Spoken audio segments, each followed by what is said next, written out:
ओम श्री गणेशाय नमः। आप सभी का मेरे YouTube चैनल पर हार्दिक स्वागत है। आज की इस वीडियो में मैं आपको बताऊंगी साल 2022 में जीवित पुत्रिका व्रत यानी कि जितिया व्रत कब है। जितिया व्रत को महिलाएं अपने बच्चों की लंबी उम्र की कामना से, उनके सौभाग्य की कामना से रखती हैं और इस व्रत को जो निसंतान दंपति हैं, निसंतान माएँ भी संतान प्राप्ति की कामना से रख सकती हैं। इस व्रत में जीमूत वाहन की पूजा की जाती है। जितिया व्रत आश्विन मास के कृष्ण पक्ष की अष्टमी तिथि के दिन रखा जाता है, लेकिन इस व्रत के नियम का पालन सप्तमी तिथि से प्रारंभ हो जाता है और जिस तरह से छठ पूजा 3 दिन तक चलती है, ठीक उसी तरह से इस व्रत के नियमों का पालन 3 दिन तक करना होता है, यानी कि सप्तमी तिथि से लेकर नवमी तिथि तक। और जो व्रत होता है वो अष्टमी तिथि को रखकर अगले दिन यानी कि नवमी तिथि को सुबह सूर्योदय को जल अर्पित करने के साथ ही खोल लिया जाता है। इस दिन माताएं निराहार निर्जल रहकर व्रत करती हैं और अपनी संतान को सद्बुद्धि, लंबी आयु की कामना से माता से प्रार्थना करती हैं। जितिया व्रत को सबसे कठिन व्रतों में से एक माना जाता है, क्योंकि इसमें 3 दिन तक व्रत के नियमों का पालन जो करना होता है और इस दिन माताएं निर्जल निराहार रहकर अपनी संतान की लंबी उम्र की कामना का व्रत रखती हैं और सप्तमी तिथि के दिन से ही ये व्रत प्रारंभ हो जाता है, जो कि नवमी तिथि के दिन ही खोला जाता है। सप्तमी तिथि के दिन नहाए खाए और अष्टमी तिथि के दिन जितिया व्रत रखकर नवमी तिथि के दिन इस व्रत को खोल लिया जाता है। नहाए खाए वाले दिन यानी कि सप्तमी तिथि को व्रत करने वाली महिलाएं सूर्यास्त के बाद कुछ भी नहीं खाती हैं और फिर 3 दिन तक घर में लहसुन प्याज का खाना भी नहीं बनता है। तो जिस तरह से छठ की पूजा की जाती है उसी तरह से इसमें भी कुछ नियमों का पालन करना चाहिए। ठीक उसी तरह से नहाए खाए की परंपरा भी इस व्रत से संबंधित होती है और ये जो व्रत है इसे मुख्यतः हमारे देश में उत्तर प्रदेश, बिहार, झारखंड और पश्चिमी बंगाल में मनाया जाता है। इस व्रत की जो पूजा होती है, विशेष पूजा, वो प्रदोष काल में की जाती है और प्रदोष काल का समय होता है सूर्यास्त से 45 मिनट पहले और 45 मिनट बाद का समय।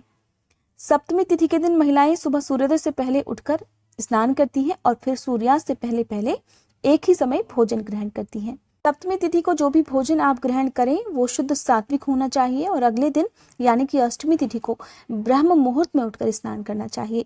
आप चाहे तो किसी पवित्र नदी में, तालाब में या कुंड में स्नान कर सकते हैं और फिर आप संकल्प लेने के बाद ही अपना व्रत प्रारंभ करें। इस व्रत को खोलने के बारे में हो सकता है कि आपके यहाँ अलग अलग परंपराएं हों, अलग अलग चीजें खाकर व्रत खोला जाता हो, लेकिन हमारे देश के बहुत सारे हिस्सों में नवमी तिथि के दिन सूर्य देवता को अर्घ देने के बाद मंडुवे की रोटी, नौनी का साग और महुए के फूल खाकर इस व्रत को खोला जाता है। अष्टमी तिथि के दिन प्रदोष काल में माताएं जीमूत वाहन की पूजा करती हैं और जीमूत वाहन की कुशा से बनी हुई प्रतिमा को धूप, दीपक, अक्षत, फल फूल अर्पित करके पूजा की जाती है। जीमूत वाहन के साथ ही आज के दिन चील और सियारिन की आकृतियां भी बनाई जाती हैं। उन्हें लाल सिंदूर का टीका लगाया जाता है और फिर पूजा करने के बाद जीवित पुत्रिका व्रत की कथा सुननी चाहिए। पूजा करते समय आप चाहें तो अपने बच्चों को भी अपने पास बिठा सकती हैं।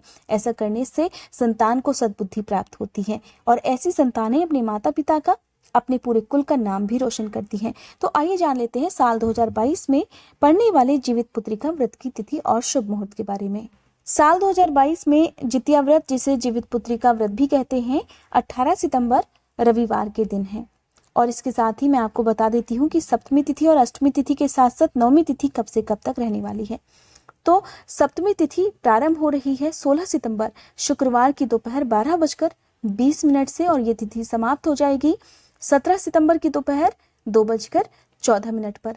इसके बाद से अष्टमी तिथि प्रारंभ होगी, जो कि होगी 17 सितंबर शनिवार की दोपहर 2:15 से और ये तिथि समाप्त होगी 18 सितंबर रविवार को शाम 4:33 पर। इसके बाद से नवमी तिथि प्रारंभ होगी 18 सितंबर रविवार की शाम 4:34 से और नवमी तिथि की समाप्ति होगी 19 सितंबर सोमवार की शाम 7:02 पर। क्योंकि इस व्रत में सप्तमी तिथि के सूर्यास्त से पहले पहले भोजन ग्रहण किया जाता है, इसलिए सप्तमी तिथि के दिन सूर्यास्त का जो समय रहेगा यानी कि 17 सितंबर को सूर्यास्त का समय रहेगा शाम 6:25 पर। तो आपको ध्यान रखना है कि शाम को इस बताए गए समय से पहले पहले आप भोजन ग्रहण कर लें।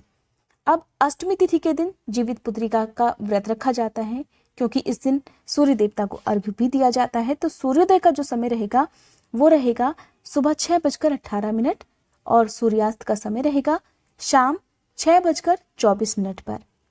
व्रत का पारण अगले दिन यानी कि नौमी तिथि को किया जाता है। तो नौमी तिथि को सूर्योदय का समय रहेगा सुबह 6:18 पर। इसके बाद ही आप अपना व्रत खोलें, क्योंकि कहा जाता है कि सूर्योदय से पहले आपको व्रत नहीं खोलना चाहिए। ये थी आज की जानकारी। अगर ये वीडियो आपको पसंद आई हो तो वीडियो को लाइक करके कमेंट बॉक्स में गणेश भगवान की जय लिखने के साथ साथ मेरे चैनल को सब्सक्राइब करके बेल आइकन प्रेस करना मत भूलिएगा।